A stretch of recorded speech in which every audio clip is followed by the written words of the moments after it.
Hi there, I'm Scott McFall, and I'd like to introduce you to Reverend Dr. Scott Giles. Good to see you. Good to see you. Indeed. So I had just messaged, uh, and we had been talking back and forth about the issue with new hypnotists and even veteran hypnotists that online are getting a lot of inquiries that are outside of the scope of practice of a consulting hypnotist. And I had brought up that recently I've had folks who happen to be 15, 20 years sober that are talking about their own journey, but they're not an addiction counselor, or people who are talking about various cases or having certain testimonials. And the problem is that it brings up topics that are not really something that a consulting hypnotist can directly deal with. And so I thought I would just ask you, what are your experiences with that? We can maybe share back and forth and Sure. help people to know what to do with this digital search problem and It's a inquiry problem. it's a long-standing problem. Uh, First, the social networking companies keep changing their algorithm, Mm-hmm. and there are a lot of especially new hypnotists who are setting up their online presence will use a digital marketing firm that Yep. sets up their website with their metadata and so on, and they don't understand the distinction between therapeutic, non-therapeutic hypnosis, uh, boundary, scope of practice, and so on. So they will include in the metadata for the searches things that the hypnotist actually shouldn't be working with. I've Yes. actually seen a newly certified, basic level certification hypnotist who used a digital marketing firm to set up their online presence, and they were getting referrals for treating multiple personality disorders and dissociative identity disorder, which psychiatrists with 20 years of experience balk at working with. So that You part hear that? that's part of the problem. The people providing these services don't understand the issue. And then there we have the outright scams. There were in fact I just saw something from you about another group of hypnotists setting up a referral service, and we had a problem back some years with a back in 2006 with a company, and they would say, all you have to do is, pay a monthly fee to us, and we guarantee you referrals and so on. And the referrals come in, but they're for services that the hypnotist can't legally provide. Right. And the hypnotist will object, and it turns out the company is based in the Cayman Islands with a completely different set of laws, and they say, hey, we've got a contract with you, you have to do this service, it's legal under our law. And these hypnotists proceeded to get themselves into trouble because they were doing something that was not legal under the laws of the state they were practicing in. Um, Yes, Also, I totally hear that. I'm having that problem with consulting services from England that when I have people in the mentorship or coaching programs that we provide, for example, often I'm not the only coach they're using. Mhm. And we end up in conflict with these other marketing services coaches, including other hypnosis teachers who, in the state that they happen to operate within, the rules are different. Yeah, and that is one of the real problems. And we have large conferences like Hypno Thoughts Live where people present material, and you know they're presenting material that's actually illegal for a hypnotist to do in their own state. Right. And the conference doesn't maintain any sort of regulation about that. It doesn't happen in the guild that because we're cautious about that. The Yeah. selection committees are knowledgeable about scope of practice limitations, and that guides their selection. Um, Mhm. but not so much others. And there's also another scam out there that we see a lot, which is people saying, we guarantee, we have a client we want to refer to you, but you have to join our service first on a Right. monthly fee, and and it Right. turns out that the clients either are clients that are poor to last call clients that have problems that are way outside of the scope practice of a hypnotist. They've been everywhere, they tried everything, nothing's working, so now they're going to try hypnosis. And or they're in some cases they're just outright frauds. These companies will have one of their employees pretend to be a client to give you a referral, and they contact you and then say, "Well, I'll think about it." Mhm. So this is an issue. There's no solution for it that I can see beyond educating the hypnosis practitioners Yeah, I to agree with you to 100%. know where the limits are, and then to say, you got to take responsibility for staying within your appropriate scope. Now, in One of addition the to issues being there, and I just want to add this to what you're saying. Um, One of the most important things to learn is how to be economically reasonably successful. And the reason for this is what I'm seeing with some of the people I'm dealing with is I tell them what they can and cannot basically do with scope of practice. They're financially under pressure. And they begin to say yes to they people should based say no. Yes, right. And I and see it. it's a matter of money. And so one of the things that I think is important is to advertise for what you can accept Mhm. aggressively in the way that you do your content in order to stack up what you can accept versus what you cannot accept. And this has to do with knowing what to say in videos, what to say in disclaimers, because you can get an awfully long way knowing what you can and can't accept, but you have to honor that truth Yeah, when you're on the phone or looking at the intake. absolutely true. And The reality of the marketplace is there's plenty of work that within our official scope of practice that we are exceptional at doing and helping maybe people. even too much. Yeah, maybe even too much. The problem is these people want to become junior psychologists or junior psychiatrists. They take on therapeutic cases they're not trained to deal with. And in some cases, it's, as you say, it's money. They need to pay their rent that month, and this is who called. But the reality is it's a trap That's right. because you're never going to have a successful experience with a client that you don't understand how to work with. And what you do is you destroy your own word of mouth reputation. That's And right. that is the major thing that you want to protect.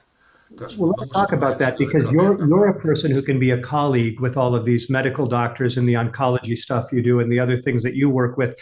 I grew up in that same idea of working with the medical doctors, psychologists, psychiatrists, but I know where my expertise stops and theirs starts. Right. So, like I'm referring to them or they're referring to me, or I'm having them speak at my event and I'm stopping where my expertise ends and I'm having that doctor of psychology or that medical doctor speak. But I Exactly. stop And where, they appreciate that. right. As you know, a lot of my programs in cancer care or hospital or wellness center based. And I get the support of the medical community because I know to stay in my lane. That's right. And I've been in practice 40 years, so they know me at this point. But Yeah. they also know there's not going to be a problem if Scott Giles is the hypnotist. He's going to confine his work to what the client needs without crossing into something that would have an effect for a therapeutic outcome. And I've seen awful things happen. I've seen have a client with breast cancer, stage 4, and but this is no longer a death sentence. We have good techniques for working with late stage breast cancer patients. She was doing wonderfully, and she got involved with this Amish hypnotist in Wisconsin. I'm not going to name the name, and his first thing was, "Oh, you must not do chemotherapy." She was dead in 6 months. You know, I've seen this. I've seen this so many times, and the thing is that when you do, like for example, just to dig into that hole for a minute, the Simontons, the Getting Well Again back in the 80s, 90s, the visualizations for cancer and whatnot, yeah, they the were always Symington done in visualizations. conjunction with traditional therapy. Right. They were never done as a standalone. Right. You know. Carl Symington was a radiation oncologist, and his Yeah. wife, then wife, Stephanie Matthews Symington, wrote Getting Well Again, which was a Right. book about initial healing visualizations. But it was always an adjunctive technique used in addition to mainstream standard of care allopathic medicine. Another And wonderful point about legitimate teamwork, about legitimate teamwork. And yeah, I mean, I've been welcomed at all the hospitals where I've had programs, in part because people know I'm going to stay in my lane. I'm going to do something that the clients are really going to appreciate. They're going to do better medically because if you're sleeping better and you're not conflicted and you're eating better, you're going to do better with any medical condition. Um, mhm, and they see you as an allied health professional, someone they can work with. We get People get in trouble when they try to do primary care as a hypnotist. We're not primary care professionals, at least for medical issues.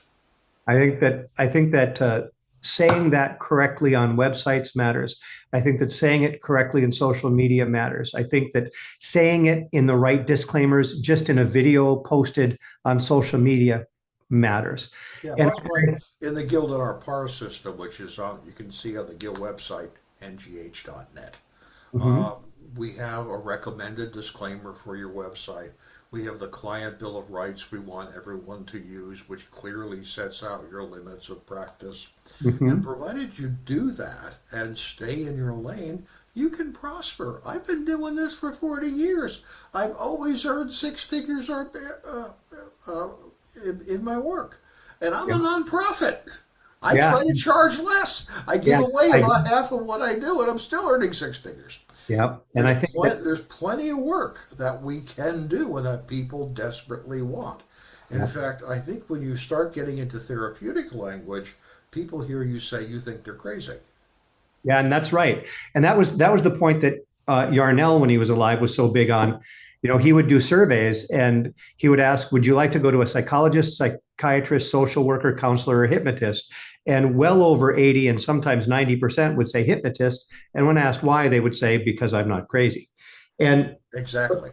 but I think that the important point that I'm seeing is that when we could do a newspaper ad for exactly what we wanted, stop smoking or Hmm. weight loss, whatever it happened to be, we were getting the direct people that that ad asked for. Right. On the Yeah, web, the it does not work algorithms that have way. confused that. That's right. And so why I'm pointing this out is that when you're doing stuff on the web, doing adjunctive help to GLP-1 nowadays, when somebody's on a GLP-1 type of drug for weight loss, well, a hypnosis program to help with choices is going to be incredible as an adjunct. You do not have to Yes. fight this medical treatment. You can just go ahead and be compatible with it. Absolutely. The GLP drugs are not a silver bullet. Yes, they'll Right. control your appetite, but they're not going to control the body changes that you're going to have to deal with, the body image changes. They're not going to control the feelings of deprivation that people on those drugs sometimes report. But you add hypnosis to that care, and you've got a whole package. Yes.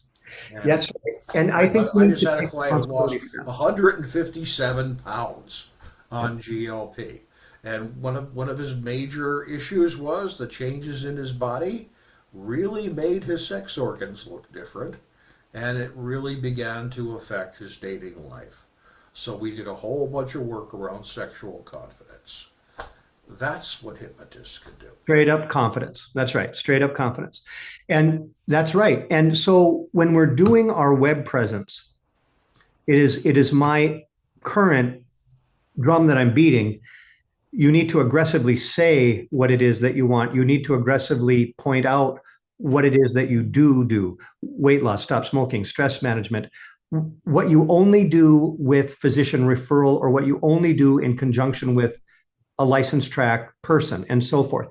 And that when we talk about this openly, when we add it as a tagline to what we're talking about, even if we're just doing a vlog or what have you, we need to take responsibility for aggressively stating what we want. And if we're getting the wrong cases, we need to take kind of proactive responsibility Yeah, to communicate what we want. And people are not doing that. They're getting, I, they're not doing that. In many cases, they're being poorly advised.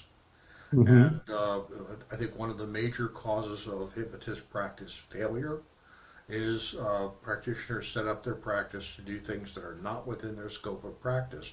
They're not trained to deal with those issues.